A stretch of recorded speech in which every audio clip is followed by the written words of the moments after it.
Ustaz, tolong tunjukkan dalam Al-Quranul Karim mana ayat tentang rokok. Waduh, susah ini kalau dapat orang pintar kayak gini. Tolong tunjukkan ke Al-Quran kalau beras itu halal. Mana ada beras dalam Al-Quran? Tunjukkan. Nggak ada beras dalam Al-Quran Karim. Sebagaimana tidak ada rokok dalam Al-Quran Karim. Karena Rasul SAW tidak pernah makan beras selama hidupnya. Nggak ada beras di Madinah, nggak ada beras di Mekah, tapi Islam datang untuk alam semesta ini. Assalamualaikum warahmatullahi wabarakatuh. Bismillahirrahmanirrahim. Allahumma sholli wa sallim wa barik ala sayyidina Muhammad wa ala alihi wa sahbihi ajma'in, amma ba'du. Terkait dengan hukum rokok, itu kita sudah sering bahas ya, itu sudah lewat ya.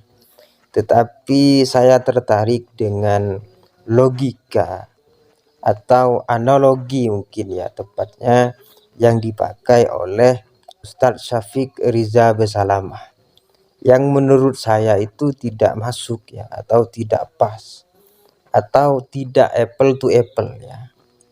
Misalkan tadi beliau mengatakan jika ada orang yang menuntut tunjukkan ayat di dalam Al-Quran yang mengharamkan rokok. Kemudian Ustadz Syafiq Riza Besalamah membalas, tunjukkan ayat di dalam Al-Quran yang menunjukkan bahwa beras itu halal. Nah ini nggak masuk menurut saya, nggak apple to apple ya. Satunya minta dalil, minta ayat Al-Quran keharaman rokok, satunya minta dalil ayat Al-Quran kehalalan beras. Satunya minta dalil haram, satunya minta dalil halal. Nah ini nggak masuk menurut saya. Yang pas itu harusnya begini. Kalau satunya minta dalil haram, harusnya satunya juga minta dalil haram. Kalau satunya minta dalil halal, harusnya satunya juga minta dalil halal. Misalkan begini, tunjukkan dalil ayat Al-Quran yang menunjukkan rokok haram. Yang sebanding itu harusnya tunjukkan dalil atau ayat Al-Quran yang menunjukkan bahwa beras itu haram.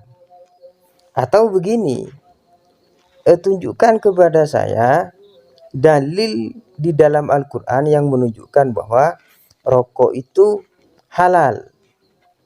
Yang sebanding, tunjukkan kepada saya dalil atau ayat di dalam Al-Quran yang menunjukkan bahwa beras itu halal. Nah ini baru masuk apple to apple ya. Jadi beras dengan rokok itu sama-sama tidak ada di dalam Al-Quran. Dalil yang mengharamkan rokok dan beras di Quran tidak ada. Dalil yang menghalalkan rokok dan beras di dalam Al-Quran juga tidak ada. Karena sama-sama enggak ada, ulama berijtihad. Ya, hasilnya adalah semua ulama sepakat bahwa beras itu halal. Tidak ada satupun perbedaan di kalangan ulama terkait dengan beras. Semuanya sepakat, ittifaq ulama bahwa beras itu halal ya. Sedangkan rokok ulama berbeda pendapat hasil ijtihadnya ya. Ada yang mengatakan haram, ada yang mengatakan mubah, ada yang mengatakan makruh, ada yang mengatakan dengan syarat, haram dengan syarat seperti ini, boleh dengan syarat seperti ini, makruh dengan syarat seperti ini, bahkan sunnah dengan syarat seperti ini ya. Kalau nggak percaya bahwa rokok itu ulama berbeda pendapat, tanyakan Ustadz Riyad Bajri itu. Begitu, semoga dipahami, semoga bermanfaat. Wallahu a'lam. Assalamualaikum warahmatullahi wabarakatuh.